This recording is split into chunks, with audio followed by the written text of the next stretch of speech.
ઘણા વર્ષો પહેલાની વાત છે.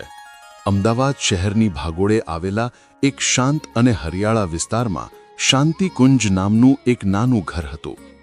આ ઘરમાં રહેતા હતા હરકિશનદાસ અને તેમના પત્ની ગંગાબા. બંનેના જીવનનો એકમાત્ર સૂર્ય હતો તેમનો દીકરો સમીર. સમીર નાનપણથી જ ખૂબ જ હોશિયાર, સંસ્કારી અને માતા પિતાનો લાડકવાયો હતો. હરકિશનદાસે નાની સરકારી નોકરીમાંથી નિવૃત્ત થઈને આ ઘર બનાવ્યું હતું, જે તેમના માટે સ્વર્ગથી ઓછું નહોતું, કારણ કે અહીં તેમની દરેક ખુશી તેમના દીકરા સમીર સાથે જોડાયેલી હતી. સમીરને મોટો કરવામાં તેમણે કોઈ કસર છોડી નહોતી.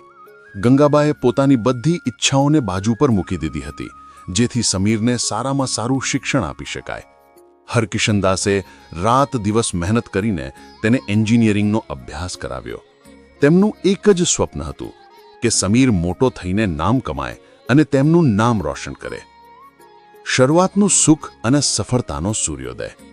સમીરની મહેનત રંગ લાવી. તેને વિદેશમાં એક મોટી કંપનીમાં ખૂબ સારી નોકરી મળી. જ્યારે સમીરે આ સમાચાર આપ્યા ત્યારે હરકિશનદાસ અને ગંગાબાની આંખોમાં આંસુ હતા, ખુશીના. તેમને લાગ્યું કે તેમનું જીવન સાર્થક થઈ ગયું. લગ્નના થોડા વર્ષો પછી સમીર તેની પત્ની પાયલ અને નાની દીકરી ઝીલ સાથે કાયમ માટે વિદેશમાં સ્થાયી થયો. સમય જતાં તેની સફળતા ખૂબ વધી. તે એક મોટી કંપનીનો મોટો અધિકારી બની ગયો.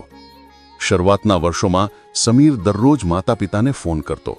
વર્ષમાં 1-2 વાર રજા લઈને ભારત આવતો અને તેમને મળી જતો. ગંગાબા તેને ભાવતી વાનગીઓ બનાવીને ખવડાવતા અને હરકિશનદાસ આખો દિવસ તેની સાથે બેસીને જૂની વાતો કરતા. પરંતુ ધીમે ધીમે આ મુલાકાતો અને ફોન કોલ્સ ઓછા થતા ગયા. સમીરની દુનિયા મોટી થતી ગઈ અને તેના મનમાંથી શાંતિકુંજનું સરનામું ધૂંધળું પડતું ગયું. બદલાયેલું વર્તન, ભાર બની ગયેલું વાત્સલ્ય. સમીર અને પાયલ લગભગ 10 વર્ષ પછી ભારત પાછા ફર્યા. સમીરે અમદાવાદમાં એક વૈભવી બંગલો ખરીદ્યો હતો. હરકિશનદાસ અને ગંગાબાને લાગ્યું કે હવે તેમની એકલતા દૂર થશે. તેઓ તેમના દીકરા, વહુ અને પૌત્રી ઝીલ સાથે આનંદથી રહેશે. પરંતુ વાસ્તવિકતા સ્વપ્નથી તદ્દન અલગ હતી. પાયલ, જેણે વિદેશની આધુનિક જીવનશૈલી અપનાવી લીધી હતી, તેને વૃદ્ધ માતા પિતાનું સાદું જીવન પસંદ નહોતું. ગંગાબાની નાની નાની ટેવો, હરકિશનદાસનો ખાંસીનો અવાજ, આ બધું જ તેને ખલેલ પહોંચાડતું હતું. સમીર, તારા મમ્મી પપ્પાને સમજાવો ને. મારા ફ્રેન્ડ્સ આવે છે ત્યારે તેમને જોઈને મને કેવું લાગે. એમનું ઉધરૂસ ખાવાનું બંધ જ થતું નથી. પાયલે એક દિવસ સમીરને ફરિયાદ કરી. સમીરને પણ હવે પોતાના માતા પિતા ભાર લાગવા માંડ્યા હતા. તેની લાઇફસ્ટાઇલ, તેના મોટા મિત્રવર્તુળમાં વૃદ્ધ માતા પિતાની સાદગી બંધ બેસતી નહોતી. જે માતા પિતાના બલિદાનથી તે આટલો મોટો માણસ બન્યો હતો, તે જ માતા પિતા તેને પોતાના વૈભવી ઘરમાં ફિટ નહોતા લાગતા. ધીમે ધીમે ઘરનું વાતાવરણ બદલાયું. ગંગાબાને રસોડામાંથી દૂર કરી દેવામાં આવ્યા. હરકિશનદાસને ડ્રોઈંગ રૂમમાં બેસવાની મનાઈ ફરમાવવામાં આવી, કારણ કે સોફા ગંદા થઈ જાય છે.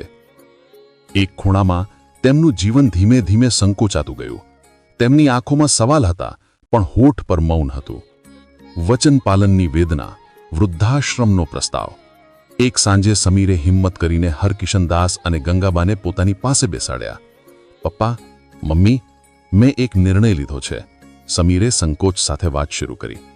તમને અહીંયા બંગલામાં તકલીફ પડે છે અને મારું કામ પણ બહુ વધારે હોય છે, એટલે હું તમને સમય આપી શકતો નથી. ગંગાબાની નજર સમીર પર સ્થિર થઈ ગઈ. સમીર, શેની તકલીફ? તું તારા કામ પર ધ્યાન આપ. અમને કોઈ તકલીફ નથી.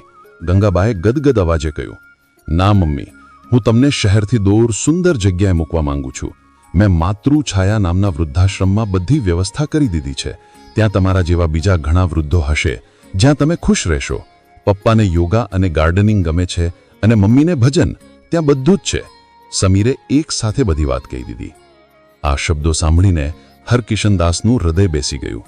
તેમના ચહેરા પર કરચલીઓ નહીં, પણ એક ઊંડી વેદના છવાઈ ગઈ. સમીર, બેટા, આ તે શું કહ્યું? વૃદ્ધાશ્રમ? અમે તો તારા ખોળીએ સહારે શાંતિથી જીવવા માંગતા હતા. આ ઘર, આ શાંતિકુંજમાં અમે તને મોટો કર્યો. તને ક્યારેય કોઈ તકલીફ નહોતી પડી, તો આજે અમે તને કેમ ભારરૂપ લાગીએ છીએ? પપ્પા, એ ભાર નથી. આ એક સારી સુવિધા છે. સુવિધા? બોલ્યા ગંગાબા. તેમની આંખોમાંથી ગરમ આંસુ વહેવા લાગ્યા. બેટા, મા બાપ માટે સૌથી મોટી સુવિધા પોતાનું સંતાન હોય છે. અમે તને તારા બાળપણમાં ઝીલની જેમ જ સંભાળ્યો હતો. તું રાત્રે ઊંઘમાંથી જાગીને રડતો ત્યારે તને શાંતિકુંજની જરૂર નહોતી. તને તો તારી માની ગોદ જોઈતી હતી. આજે અમારું આસમાની સ્વપ્ન અધૂરું રહી ગયું. અંતિમ મુલાકાત, પછતાવો અને વાસ્તવિકતા. બીજા દિવસે સવારે સમીર તેની કારમાં માતાપિતાને લઈને વૃદ્ધાશ્રમ તરફ નીકળ્યો. હરકિશનદાસ અને ગંગાબાએ પોતાના જૂના ઘરને, શાંતિકુંજને અંતિમ વાર જોયું. તેમના મનમાં દર્દની એક લહેર દોડી ગઈ, પણ તેમણે સમીરને કશું ન કહ્યું. તેઓ હવે સમજી ચૂક્યા હતા કે તેમનો દીકરો હવે તેમનો નથી રહ્યો. જ્યારે તેઓ વૃદ્ધાશ્રમ માતૃછાયા પહોંચ્યા ત્યારે સમીરે બધી ફોર્મેલિટીઝ પૂરી કરી. તેણે 1 વર્ષનો ખર્ચ એક સાથે જ જમા કરાવી દીધો.